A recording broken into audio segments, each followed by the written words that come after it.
Movies के अंदर thrill सिर्फ एक्शन सीन से नहीं आता। असली थ्रिल तब होता है जब कहानी धीरे धीरे आपके दिमाग में घुसती है और फिर वहीं टिक जाती है। आज हम लेकर आए हैं 5 ऐसी फिल्मों की कहानी जो चेन की तरह है। जब कसना शुरू करती हैं तो दिल और दिमाग दोनों को जकड़ लेती हैं। हर एक फिल्म अपनी अलग थीम, टोन और फील लेकर आती है। कहीं पर सिस्टम से लड़ाई है तो कहीं खुद से, और कहीं उस गुमनाम दुश्मन से जो नजर नहीं आता। पहली मूवी का नाम है द असेसमेंट। इसे आप प्राइम वीडियो पर देख सकते हैं। द असेसमेंट फ्यूचर में सेट कहानी है जहां लोगों पर भारी भरकम रूल्स लाद दिए गए हैं। इस दुनिया में माता पिता बनना कोई बेसिक अधिकार नहीं बल्कि एक प्रिविलेज बन गया है। इस कहानी के सेंटर में है मिया और आर्यन। ये एक लविंग कपल है जो बच्चा एडॉप्ट करना चाहते हैं, लेकिन सिंपल सा लगने वाला ये प्रोसेस बेहद मुश्किल है। पेरेंटल राइट्स के लिए उन्हें एक स्ट्रिक्ट साइकोलॉजिकल टेस्ट को पास करना होगा। इस टेस्ट को लेने वाली है वर्जीनिया, जिसे गवर्नमेंट ने अपॉइंट किया है। वर्जीनिया का रोल है पेरेंट्स के मेंटल, इमोशनल और मॉरल वैल्यूज को टेस्ट करना,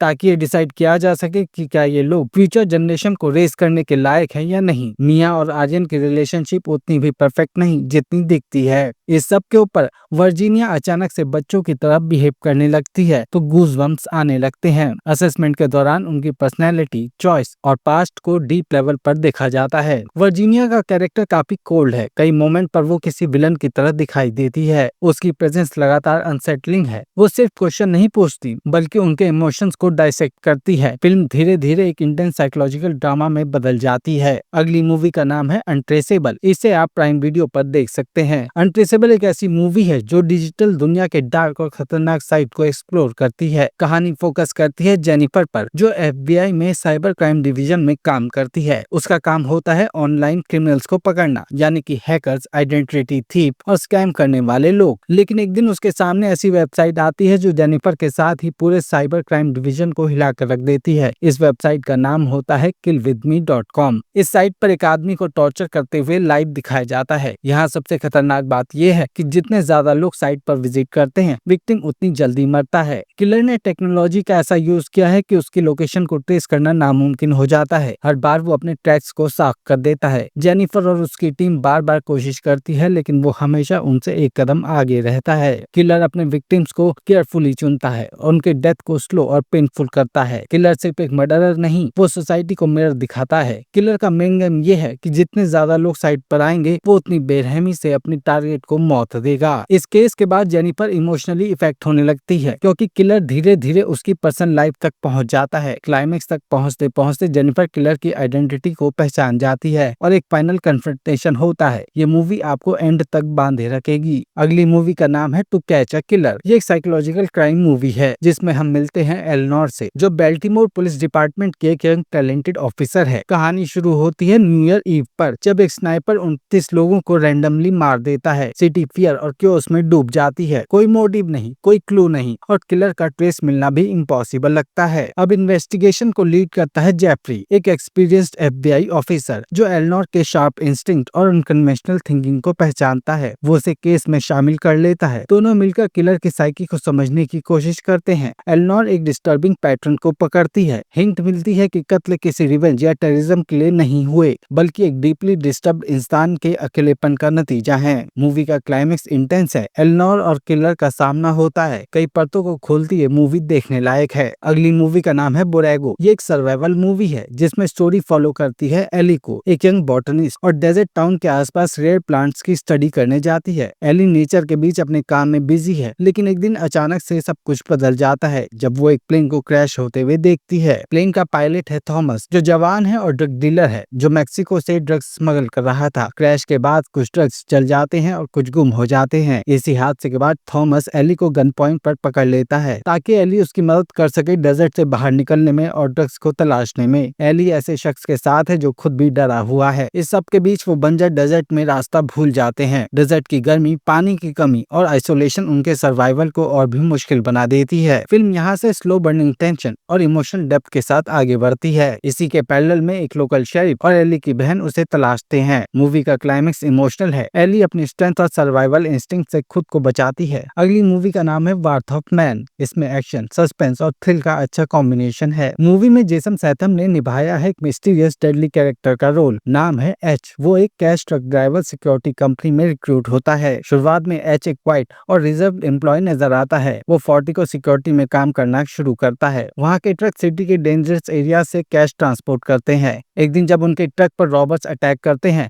तब एच अपने असली रूप में सामने आता है। वो अटैकर्स को शूट करता है और उन्हें भागने पर मजबूर करता है। उसके शूटिंग स्किल्स और फियरलेस एटीट्यूड सभी को चौंका देते हैं। पर ये स्टोरी सिर्फ एक सरफेस स्टोरी है। फ्लैशबैक के साथ रिवील होता है कि एच एक्चुअल में अंडरवर्ल्ड का क्राइम बॉस है। उसका बेटा एक रॉबरी के दौरान मारा गया था और अब वो खुद उस गैंग को ढूंढने और बदला लेने के मिशन पर है। मूवी के अंदर मल्टीपल पर्सपेक्टिव को दिखाया गया है। एच का पर्सनल रिवेंज, रॉबर्स की प्लानिंग और सिस्टम के अंदर के करप्ट लोग। मूवी के अंदर मेन विलन है जैन, जो कि एक एक्स सोल्जर है और टैक्टिकल टीम के साथ कैश ट्रक को लूटता है। जैन डेंजरस है, लेकिन एच और भी ज्यादा रूथलेस है। उसका रिवेंज पर्सनल है। तो फिलहाल के लिए इस लिस्ट में इतना ही। मूवी रिकमेंडेशन अच्छा लगा हो तो लाइक करें, कुछ कहना चाहते हैं तो कमेंट करें और चैनल को सब्सक्राइब जरूर करें।